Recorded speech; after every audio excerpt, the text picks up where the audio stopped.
Salut tout le monde, c'est William Stark. Est-ce que tu te souviens de cette époque où tu passais des après-midi entiers à jouer avec tes potes à des jeux de baston, à tout hasard à des jeux Dragon Ball? Ces fameux après-midi durant lesquels vous vous échangiez tour à tour vos manettes toutes luisantes de transpiration. Ces fameux après-midi durant lesquels tu te tordais de douleur en mitraillant un seul et unique bouton sur ta manette. Tout ça dans le seul et unique but de renvoyer l'attaque de ton adversaire. Et oui, tu vois très bien de quoi je parle, et tes mains s'en souviennent encore. Mais rassure-toi mon ami, car tous tes efforts n'auront pas été vains. Car aujourd'hui je t'offre la possibilité d'utiliser cette capacité que tu as développée pour servir une noble cause.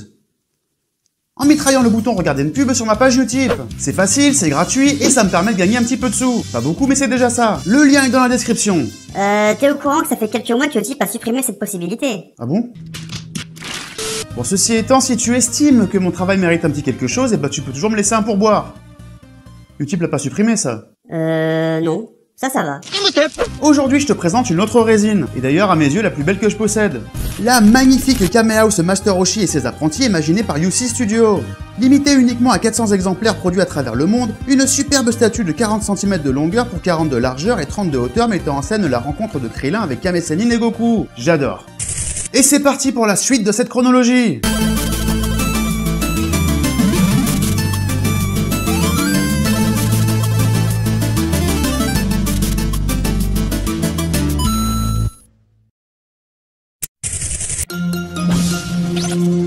Après avoir vaincu malgré lui la bande de Pilaf, ils sont pas morts, ils ont juste pris la fuite. Son Goku se rendra chez Kame Sennin afin de suivre son enseignement et sera rapidement rejoint par Krillin.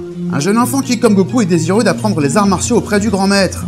Kame Sennin acceptera de prendre les deux enfants comme disciples à la condition que ce dernier lui présente une belle jeune femme pourvue d'avantages plutôt bien répartis. Si tu vois ce que je veux dire. Et c'est ainsi que Goku et Krillin feront la connaissance de Lunch avant de la présenter à Kame Sennin. Une très belle jeune femme ayant la fâcheuse habitude de changer de personnalité à chaque fois qu'elle éternue. Et le 14 septembre commencera un très dur entraînement pour les deux jeunes garçons. Un entraînement ayant pour objectif la participation de Goku et Krillin au 21e Tenkaichi Budokai. 7 mois plus tard, les Dragon Ball ont récupéré leur pouvoir. Eh mais ça fait pas encore un an. Oui, je sais. Mais t'avais dit que... Oui, je sais, mais qu'est-ce que tu veux que je te dise?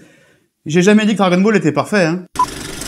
Ceci étant, une grande et puissante armée connue sous le nom de l'armée du ruban rouge enverra un de ses détachements commandé par le colonel Silver à la recherche des boules de cristal. Pourquoi faire? Bah pour réaliser le vœu de son général en chef, le chef Red. Et c'est quoi son vœu? Un peu de patience, je vais y venir.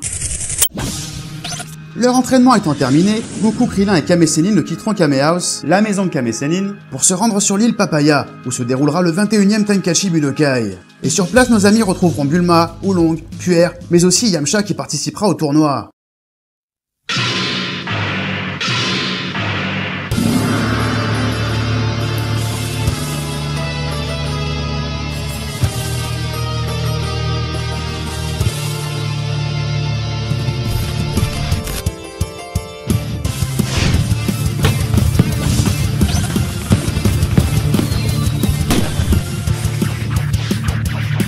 C'est le jour J, le tournoi peut commencer.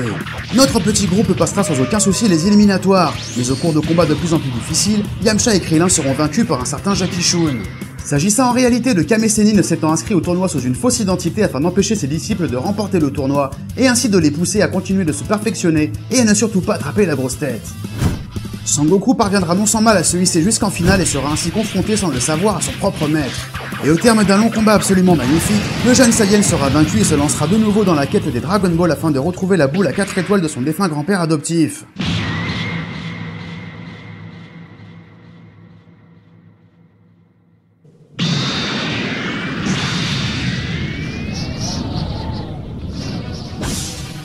Mais une lutte sans pareil opposera Goku à la bande de Pilaf, mais aussi au détachement du colonel Silver qui dépossédera Pilaf de la Dragon Ball à 6 étoiles avant de mettre la main sur la Dragon Ball à 5 étoiles. Le détachement de l'armée du ruban rouge sera vaincu par Goku après que Silver ait détruit le Kinto-Un. Le jeune Saiyan empruntera alors un avion appartenant à la dite armée afin de suivre les indications du Dragon Radar qui conduira Goku au nord du globe, au village Jingle. Un petit village assiégé par l'armée du ruban rouge se servant de ses habitants tels les esclaves afin de mettre la main sur la Dragon Ball présente dans les environs. Son Goku se rendra alors à la Tour Muscle, le quartier général de ce détachement de l'armée du ruban rouge dirigé par le général White. Il parviendra non sans mal à éliminer les uns après les autres les différents gardiens de la tour, et le général White sera vaincu par C8. Un humain artificiel défectueux créé pour l'armée du ruban rouge par le Dr Flap et le Dr Gero. Renommé Hachan par Goku, C8 lui remettra la Dragon Ball qu'il avait sciemment cachée aux yeux de l'armée du ruban rouge. Après quoi Goku quittera le village Jingle grâce au Kinto-Un qui avait finalement survécu à la récente attaque du colonel Silver. Le Dragon Radar ayant subi de lourds dégâts au cours des affrontements, Goku demandera à Bulma de le réparer. Le jeune Saiyan se rendra ensuite dans une grotte sous-marine à la recherche de la Dragon Ball suivante, mais il sera pris en chasse par le général Blue qui dérobera la boule de cristal. Et après une brève course-poursuite, un affrontement éclatera entre Goku et le général Blue dans le village pingouin, et ce dernier sera vaincu par Arale. Oui, il s'agit bien ici d'Arale, le personnage principal du manga à succès Dr Slump. Avant de quitter les lieux, le général Blue dérobera le Dragon Radar, mais une fois de retour au quartier général de l'armée du ruban rouge, il devra assumer son échec. Il sera ainsi assassiné par Tao Pai Pai, un redoutable tueur à gages engagé par le chef Red afin d'éliminer Goku et surtout de lui dérober les Dragon Ball. Et d'ailleurs, au passage, Tao Pai Pai est le frère cadet de Tsuru Senin, grand rival de Kame Sennin alors que tous deux avaient jadis été des élèves de Maître Mutaito. Tout est dans cette vidéo. Sangoku se rendra ensuite au pied de la fameuse tour Karin à la recherche d'une Dragon Ball et y fera la connaissance de Bora et de son fils Upa, les gardiens de la terre sacrée de Karin qui remettront à Goku la fameuse Dragon Ball à 4 étoiles. Le jeune Saiyan éliminera la faction de l'armée du ruban rouge dirigée par le colonel Yellow avant d'être rejoint par Tao Pai Pai qui assassinera Bora, laissera Goku pour mort et lui dérobera les boules de cristal. Mais il s'en sortira in extremis grâce à la Dragon Ball à 4 étoiles que Tao Pai Pai oubliera de lui dérober. Pour faire simple, quand Tao Pai Pai lui a tiré dessus, et sa Dragon Ball lui a entre guillemets servi de bouclier. T'as compris? N'étant pas de taille face à Tao Pai Pai, Goku commencera l'ascension de la tour Karin afin de goûter à la super eau sacrée comme l'avait jadis fait Kame Sennin quelques siècles plus tôt. Le lendemain, il atteindra le sommet de la tour et fera la connaissance de Maître Karin. Et après 2 jours d'entraînement, Goku parviendra à attraper la jarre contenant cette eau mystérieuse qui s'avéra être une eau tout à fait banale. Mais ces 2 jours d'entraînement intensif lui auront néanmoins permis de grandement progresser, et Tao Pai Pai va vite s'en rendre compte. De retour au pied de la tour Karin afin de réparer son oubli, le tueur à gages sera vaincu par Goku qui fera la promesse à Upa de ressusciter son défunt père. Bien résolu à tenir sa promesse, le jeune Saiyan se rendra alors au quartier général de l'armée du ruban rouge afin d'y récupérer ses Dragon Ball.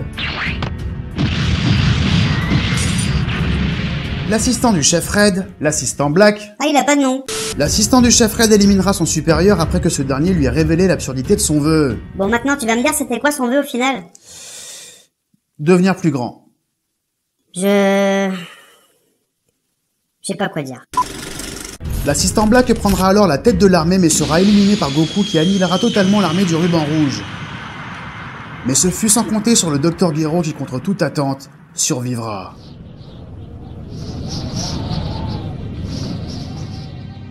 Le Dragon Radar ne détectant pas la dernière Dragon Ball, Goku et ses amis se rendront au palais de Baba, la sœur aînée de Kame Sennin.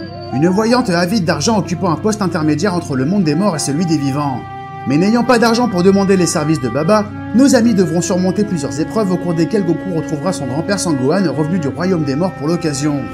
Suite à ça, Baba révélera que la dernière Dragon Ball est entre les mains de Pilaf. Et après l'avoir récupérée sans trop de difficultés, Goku invoquera le dragon Shenron et ressuscitera Bora.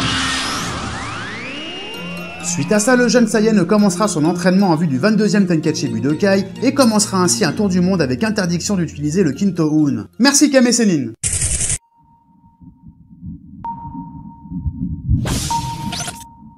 Ce jour-là, tapis au plus profond de l'océan, Pilaf fera une découverte des plus regrettables. L'autocuiseur retenant captif le roi démon, Piccolo. Surprise, motherfucker! Et nous arrivons au bout de cette vidéo. Partage, abonne-toi, n'oublie pas le petit pouce bleu si la vidéo t'a plu. Et si tu veux t'exprimer, l'espace commentaire est fait pour ça. Je te dis à la semaine prochaine. Peut-être, j'en sais rien, on verra. Donc au final, le Black de l'armée du ruban rouge, il s'appelle Black. Bah ouais. Ok, tout va bien. Tchuss!